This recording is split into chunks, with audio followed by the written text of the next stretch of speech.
In the quiet folds of the Blue Ridge Mountains, where mist rolled down the slopes like tired breath, there stood an inn that time seemed to have forgotten.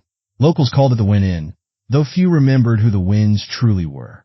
By 1904, it had already gathered a reputation that hovered somewhere between fascination and unease. The building itself was a vast, three-story structure made of oak and stone, its outer walls weathered by years of harsh winters and lonely winds. The shutters creaked when the mountain air passed through them, and at night, the windows seemed to reflect more than they received, like eyes that looked back. Travelers who came through the Blue Ridge Pass often stopped there for rest, drawn in by the glow of its lamps and the promise of warmth. But some swore the warmth felt staged, as if the fire burned only to distract from something cold hiding in the walls. Inside, the air carried the smell of polished wood and old smoke. The floors whispered under every step. It was a place that gave the feeling of comfort while also pressing a question in the back of one's mind. Something you couldn't name, but couldn't ignore either. The innkeeper, a middle-aged man with kind eyes and a stiff smile, always greeted guests with the same rehearsed charm. His wife moved like a shadow through the halls, always calm, always watching. Together, they ran the inn with a precision that bordered on unnatural. Every curtain drawn just right, every chair set in its place, every clock wound to the exact minute. To the outside world, they were simply a hard-working couple keeping a family business alive in the mountains. But to those who stayed long enough, there was something uneasy in their silence. The Wynn Inn had 7 rooms for guests, each named after a flower: rose, lily, violet, and so on. The names were carved into wooden plaques beside the doors, though the letters were fading now, the carvings uneven as if someone had done them in haste. Each room had its own story, according to the locals. Some rooms, they said, were colder than others. Some had mirrors that fogged for no reason. And some guests, though not many, claimed they heard voices late at night. Not whispers exactly, but something that resembled laughter. Faint, tired laughter that never quite sounded human. In those days, the inn was busiest in autumn. The railway line stopped miles away, and travelers heading through the Blue Ridge had to rely on horse carriages and their own patience. The journey was long, and the mountains unforgiving. So the Wynn Inn, standing halfway between nowhere and somewhere, became a kind of shelter for all types. Families heading east, merchants on the road, young lovers running from something, and the occasional stranger who didn't speak much at all. To most of them, the inn was a blessing. To others, it was a trap they didn't realize they had walked into. The people who lived and worked there seemed ordinary enough. The innkeeper, Mr. Wynn, carried the calm air of someone who had spent years learning how to listen more than he spoke. His wife, Mrs. Wynn, was soft-spoken and graceful, but something was unsettling about her stillness. They had a daughter, Clara, a girl of about 17 with pale hair and a distant look in her eyes. She was often seen sitting near the window in the mornings, sketching in her little notebook. Most travelers thought she was shy. The truth was, Clara didn't like talking to strangers, not because she feared them, but because she had grown up hearing too many of their secrets. The thin walls of the Wynn Inn had taught her that people spoke their truest words when they thought no one was listening. The locals rarely visited unless they had to. They said the Wynns were kind but odd, and while no one could ever name anything they'd done wrong, there was a quiet agreement to stay away after dark. Strange things happened there, small things that piled up into rumors. A guest who left in the middle of the night and never made it down the road. A delivery boy who swore he saw a figure standing in the upstairs hallway long after the lamps had been put out. A woman from a nearby village who claimed she heard a baby crying from the attic, though the Wynns had no child younger than Clara. Still, people came. People always do when there's comfort waiting at the end of a hard road. And for most, their stay passed without trouble. A soft bed, a warm meal, a polite goodbye. It was easy to forget the chill that came from the mountains once the firelight touched your face. Easy to believe that the laughter you thought you heard in the hallway was just the wind point one autumn evening, as the year turned colder and the trees burned red and gold. The the Wynn Inn prepared for another round of guests. The rooms were swept, the tables set, and Mrs. Wynn placed a vase of fresh flowers in the front hall. Mr. Wynn lit the lamps one by one, their glow stretching into the corners. Clara watched him from the stairs, her notebook resting on her knees. She had drawn the same scene dozens of times, the light, the hall, her parents standing by the door, and yet she always left one thing out, the shape she sometimes saw reflected in the glass behind them. That evening, the first guests arrived, a small family, tired from travel. Then a man traveling alone, his eyes sharp and restless. Later, 2 young women from the city, laughing too loudly for the quiet of the mountains. Each guest was shown to their room with the same politeness, the same smile. But as the night deepened, the air inside the inn seemed to shift. The warmth of the fire didn't spread far enough. A door creaked where no one stood, and from the corner of the hall, a draft moved like a side.mr. Wynn locked the front door just past midnight, his keys jingling faintly in the silence. Mrs. Wynn blew out the last candle and went upstairs, her steps measured and soft. Clara stayed awake longer, listening. The mountain wind brushed against the windows like fingertips. She thought she heard someone whisper her name. The Wynn Inn stood quiet through the night, the moon hanging low above its roof. But by morning, one of its rooms would not open. And for the first time in years, the silence of the Blue Ridge would be broken by screams. The Wynn Inn was never meant to hold that many secrets. Yet as the nights of October stretched longer, the air inside grew heavier, almost suffocating. What had once been a place of rest was turning into something else, something tense and watchful. The guests began to feel it, even if they couldn't explain it. And in the quiet spaces between conversations, the house itself seemed to be listening. The family of 3, Mr. and Mrs. Dalton and their young son, Henry, were the first to sense something wasn't right. They had taken the Violet Room, which overlooked the edge of the forest. The father, a businessman from Richmond, was polite but proud, often commenting on how quaint the inn was compared to city lodgings. His wife, a thin woman with soft eyes and nervous hands, rarely spoke unless spoken to. Clara noticed how she flinched whenever her husband raised his voice, even slightly. Their boy, curious and bright, would wander the halls when his parents argued behind closed doors. He once told Clara he'd seen a man with no shoes standing in the hallway late at night. She didn't laugh. She only told him not to go out after dark again. Then there was the traveling man, Mr. Avery. He was a writer, or at least that's what he claimed. He carried a notebook with him everywhere, scribbling between meals and asking strange questions about the inn's history. He had a sharp face and eyes that missed nothing. He seemed fascinated by the Wynns, especially Mrs. Wynn, who became noticeably uncomfortable under his attention. He asked about the house, about the old rooms upstairs that were no longer for guests. He even asked Clara once if she believed ghosts could remember faces. She didn't answer. The 2 young women, sisters named Lillian and May Parker, brought a brightness that clashed with the somber air of the house. They were both from Charleston, traveling for leisure, dressed too fine for the dusty mountain roads. They filled the quiet halls with laughter at first, their voices echoing like bells.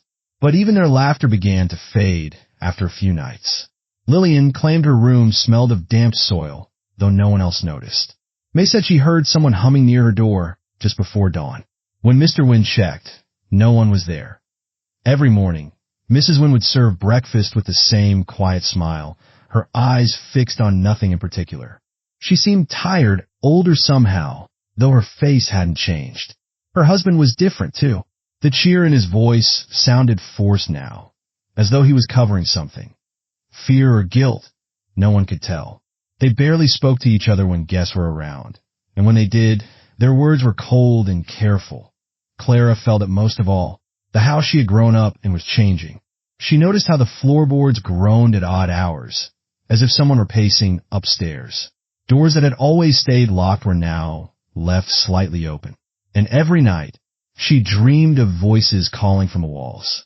Her sketches, once filled with trees and mountain fog, had turned darker. Drawings of faces she didn't recognize rooms that seemed to stretch endlessly, and hands pressed against the glass that on the fifth night, the tension finally began to spill into the open. The Daltons argued so loudly that every guest could hear them through the walls. Mr. Dalton accused his wife of hiding letters from someone back home. She denied it, crying quietly as their son hid under the covers. Mr. Wynn knocked on their door, asking them to lower their voices, but when he returned to the hallway, Clara saw his hand shaking. Later that night, the Daltons' door opened on its own. Mrs. Dalton was found standing by the window, staring into the dark woods. When her husband touched her shoulder, she said she thought she heard someone whispering her name from outside. Mr. Avery took notes about everything. He questioned other guests, wrote down their strange dreams, and even asked Mrs. Wynn about the previous owners of the inn.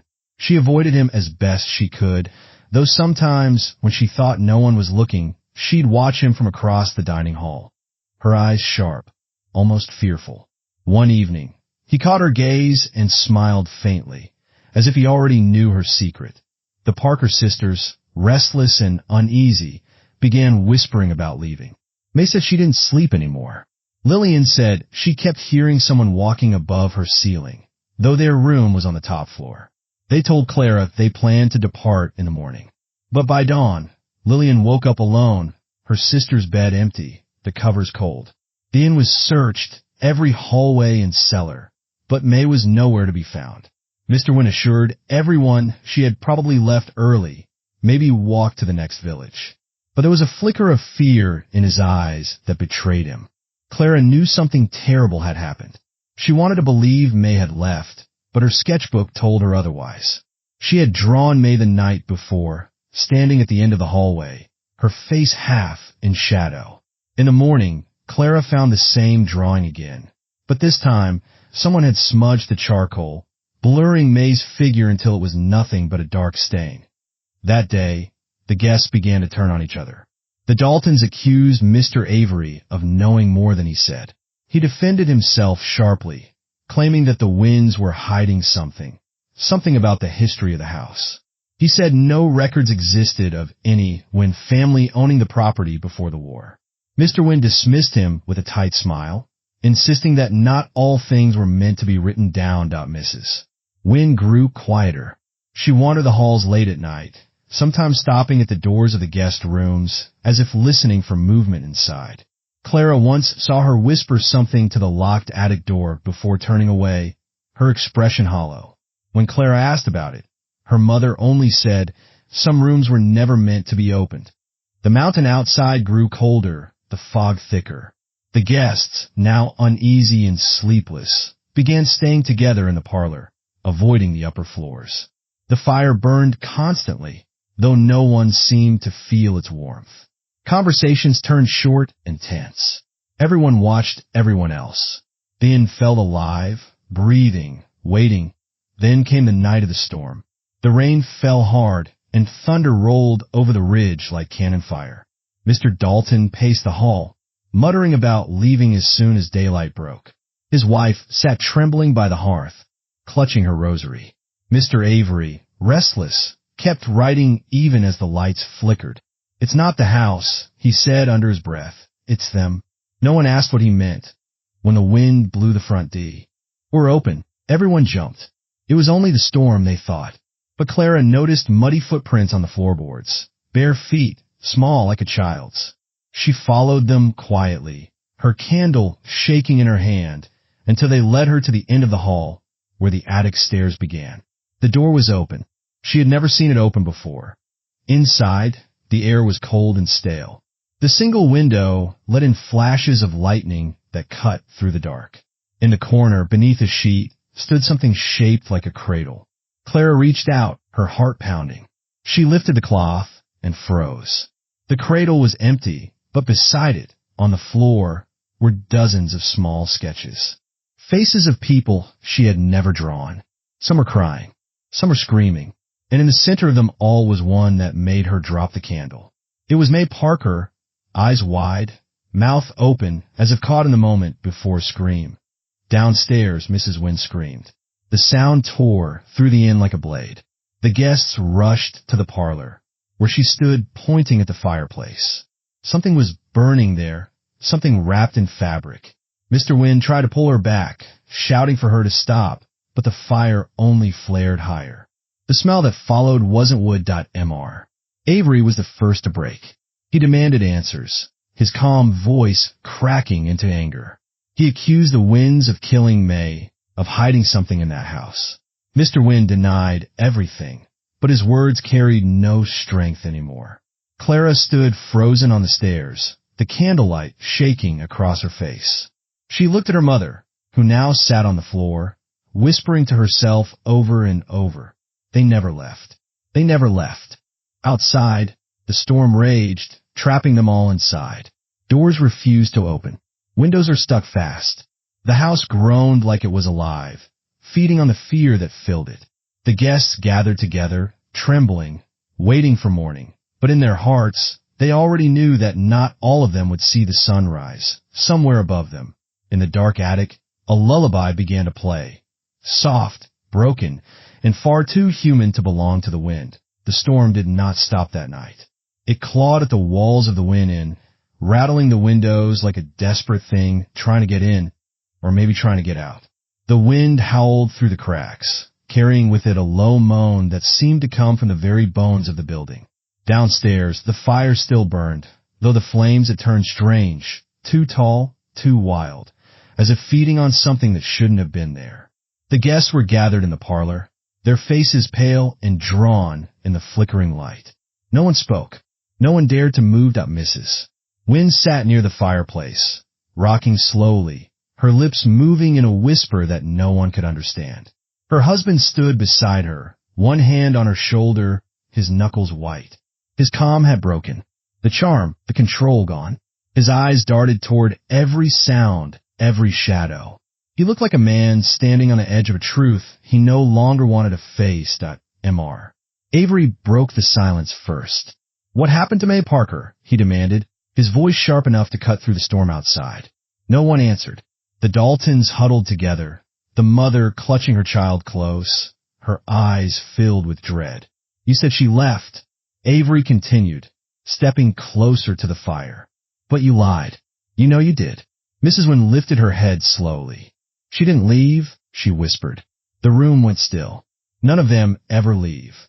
Clara stood on the stairs, her nightgown clinging to her from the Ampere. Her face was pale, her eyes glassy. She had been upstairs again, drawn there, she said, by the sound of a lullaby. Her hands were covered in charcoal dust from her sketches, dark smudges against her skin. "There are more," she said softly. "More drawings. More faces." Her voice trembled. "They're all still here."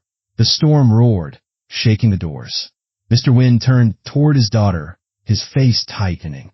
"That's enough," he said. "Go to your room." But Clara didn't move. She looked past him, her eyes unfocused, as if seeing something that wasn't there. Mr. Avery stepped between them. "You need to explain," he said, his tone low but dangerous. "What happened in this house?" Mr. Wynn's jaw clenched. He looked at his wife, but she didn't meet his eyes. "We've done nothing wrong," he said, though even he didn't sound convinced. Mrs. Wynn started laughing. It was a quiet, broken sound that sent chills through everyone in the room. "He said it would stop," she whispered. "He said they would rest if we just gave them a room." Clara began to cry then, silent tears running down her face. "Mother, please don't." Mr. Dalton stood suddenly, his nerves snapping. "Where are you people hiding?" he shouted. "What's in this house?" He moved toward the back hall, where the stairs led up to the attic. Mr. Wynn tried to stop him, but Dalton pushed past. His boots thundered on the steps as he climbed, the others watching in breathless silence. Then from upstairs came a sound, sharp, heavy, final. A cry cut short. The lights flickered once, twice, then went out. The house plunged into darkness. Mrs. Dalton screamed. Clara ran to her father, clutching his arm. "He shouldn't have gone," she said, her voice breaking. "They don't like it when someone opens the door." The others fumbled for candles, the storm's thunder echoing through the walls. When the lamps were relit, Mr. Wynn was gone. Only Clara and her mother remained in the room. Mr. Avery took a candle and started up the stairs, ignoring the wind's protests. The Daltons followed behind him, though Mrs. Dalton could barely stand. The attic door was wide open when they reached it. Inside, the air was thick and foul, heavy with the smell of mold and something far worse.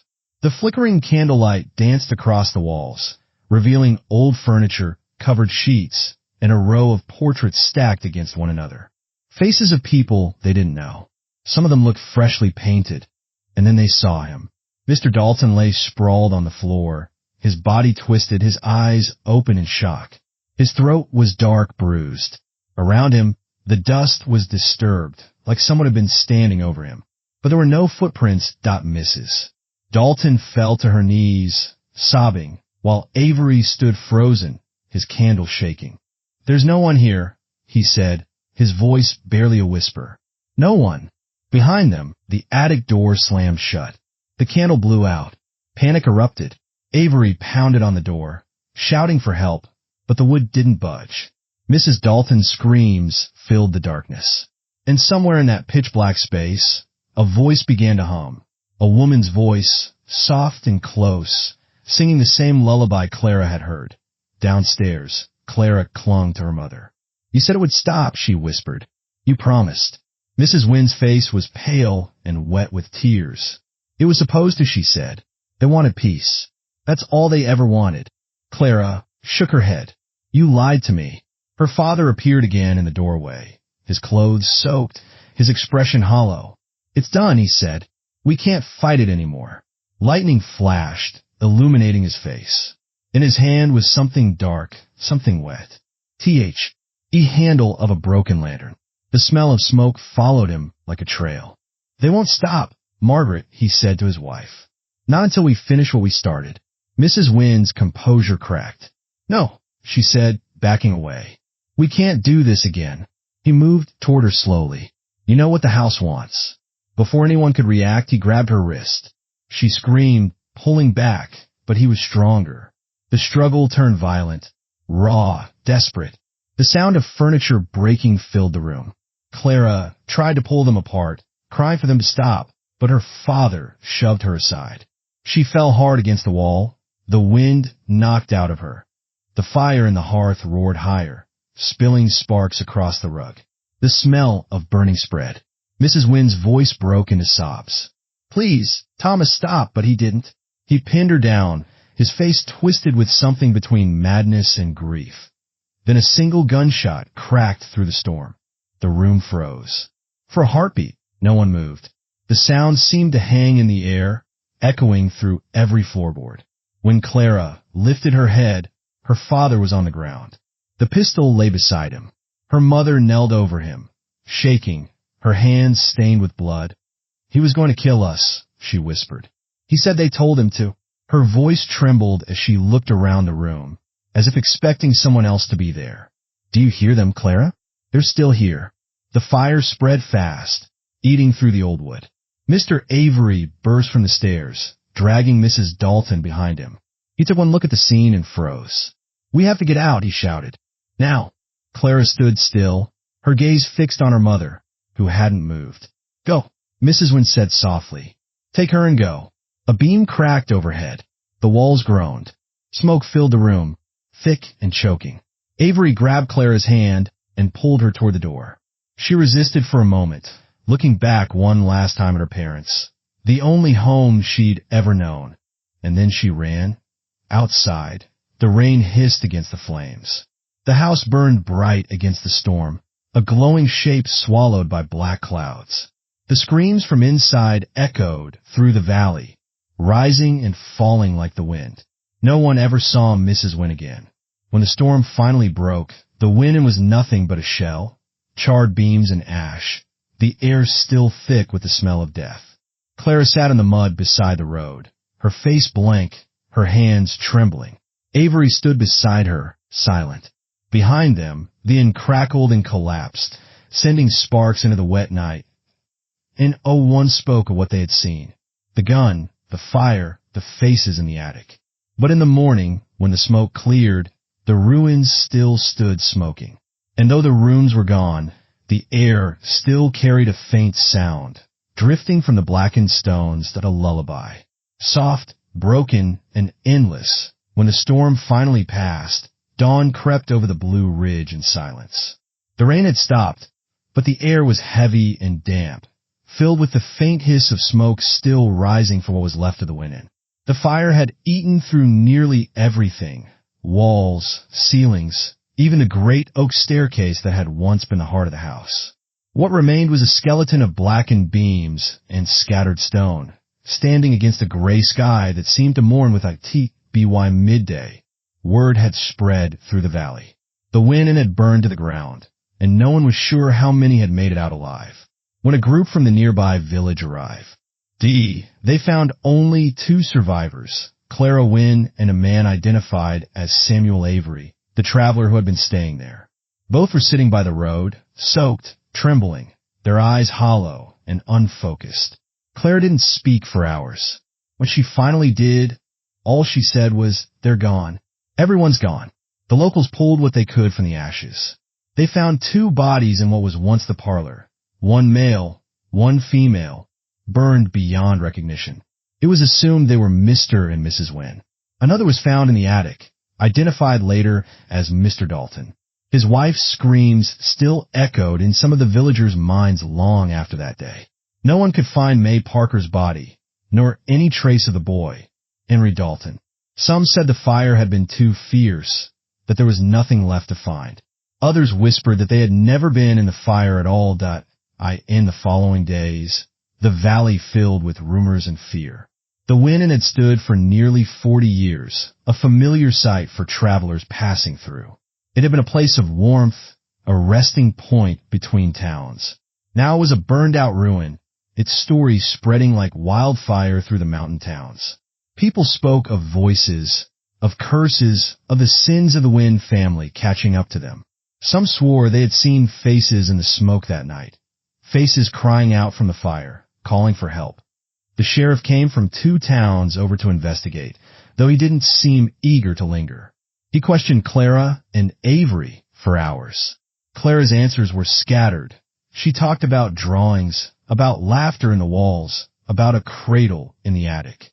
Avery's version was clearer, but no less strange. He said the Wynns had been hiding something, some secret that had driven them to madness. When the sheriff asked what it was, Avery only said, "You wouldn't believe me if I told you." In the official report, the cause of the fire was listed as an accident, likely a lantern knocked over during a struggle. No charges were filed. No one was ever declared guilty. But in the eyes of the people, the Wynn Inn had been cursed long before that night. For Clara, life after the fire was a kind of half-existence. She stayed in a nearby village for a while, living with an elderly couple who took pity on her. She rarely spoke. Some said she wandered the woods at night, sketching in her notebook, leaving pages tucked into tree roots and under stones. Children claimed they found them sometimes, drawings of faces, rooms, and dark stairways that led nowhere. When anyone asked her about her parents, she would simply shake her head and say they didn't mean to. Avery returned to the city, but he didn't stay long. He tried to publish an account of what happened. The fire at the Wynn Inn, a study of madness in the mountains, but no newspaper would touch it.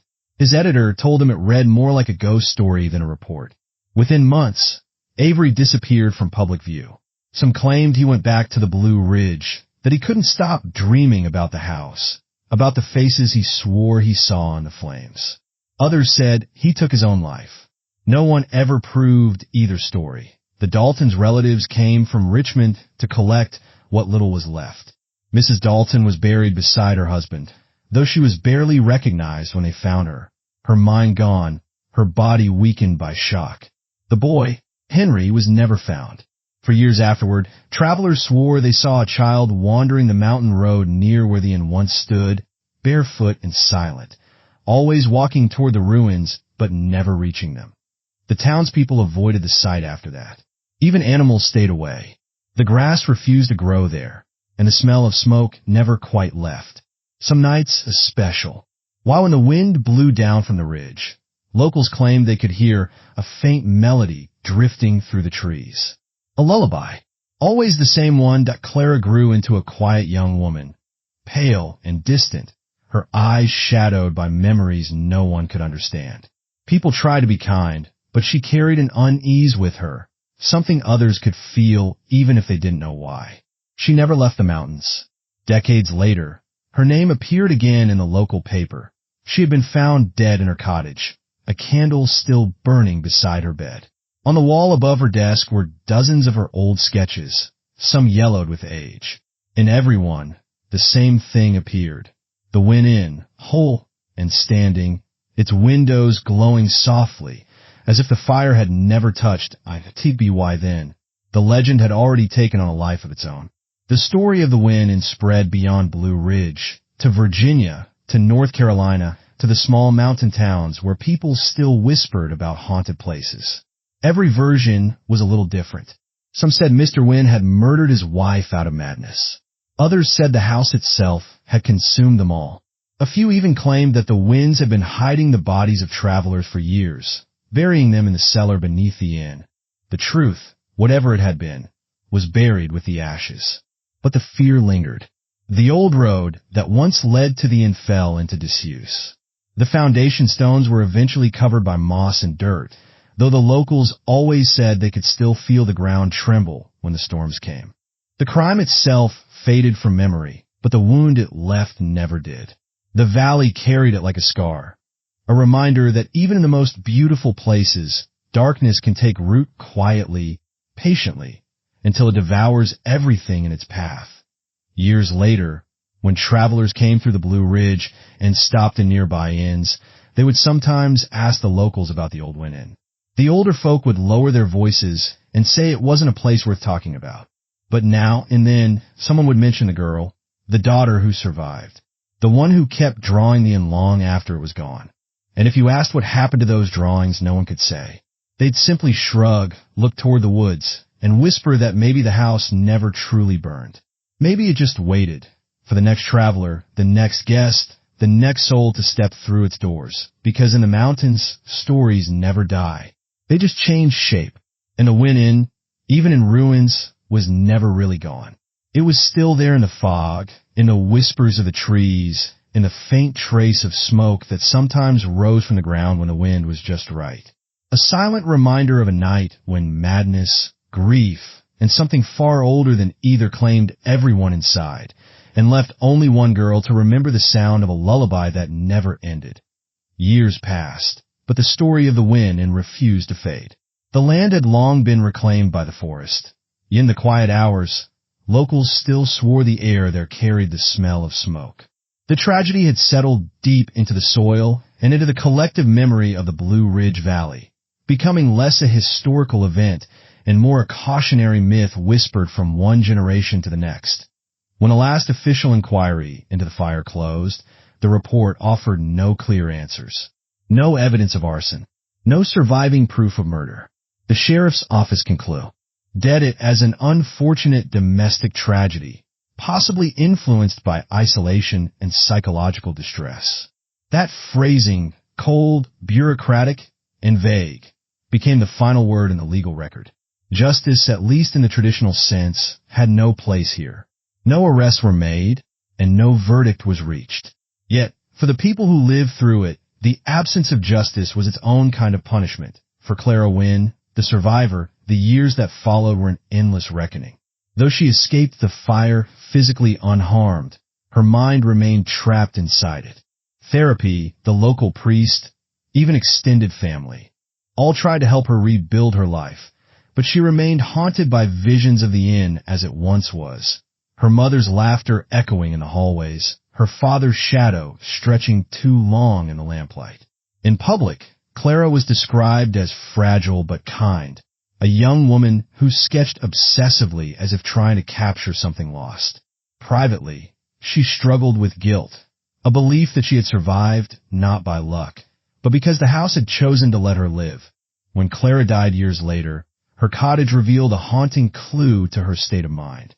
The sketches found pinned to her walls, dozens of them, showed not only the inn but the faces of those who had perished inside it. Each face was rendered with tenderness, not fear, as though she had spent her life trying to make peace with them. Perhaps, in her own way, Clara achieved the only form of justice the story would ever know, acceptance through remembrance. Samuel Avery's life followed a different path. His brief fame as the sole outsider to survive the Wynn tragedy quickly turned sour. His attempt to publish his account was met with ridicule, accused of exploiting grief for sensationalism. Public opinion painted him as an opportunist, a man trying to turn horror into profit. Within months, he vanished from public view. A few surviving letters suggest he became consumed by guilt for not saving anyone else. In one of his final correspondences, Avery wrote, "The house burned, but something in me stayed behind. I dream of its halls, and every time I wake, I hear a child laughing in the distance." If Clara embodied grief, Avery embodied denial, a man trying to rationalize what could not be rationalized. Both, in their own way, were casualties of a tragedy that left no survivors, only witnesses. For the surrounding community, the fire was more than an isolated event. It was a mirror held up to the darker parts of their collective soul. The Wynns had once been respected, even admired. Mr. Wynn was known for his generosity, his charm, and his role in helping travelers find shelter. That reputation made the horror all the more unbearable. The revelation of family turmoil, hidden debts, and whispered violence behind closed doors forced the community to confront something deeply uncomfortable. That evil does not always wear a monstrous face. Sometimes it looks familiar, kind, even noble. The villagers' response became one of quiet moral reckoning. Churches held sermons about sin and pride. Mothers warned their children never to ignore the signs of madness. Yet beneath the piety, there was fear of what it meant if the Wynns, the very picture of decency, could fall so completely into ruin. The fire, to them, was not just divine punishment. It was a warning about human fragility, about how thin the line truly is between respectability and horror. Over the decades, the Wynn case became a symbol in local folklore, a story invoked to explain the inexplicable. For the older generation, it was about morality, a family that hid their sins too long until the house itself rebelled. For younger listeners, it was a tale of grief and madness, of how trauma can twist even the most ordinary lives into tragedy. Each version revealed more about the tellers than the truth, showing how stories evolved to fit the fears of their time. In a broader sense, the tragedy of the Wynn Inn exposed something timeless about human nature. The desperate need to assign blame, to extract meaning from chaos.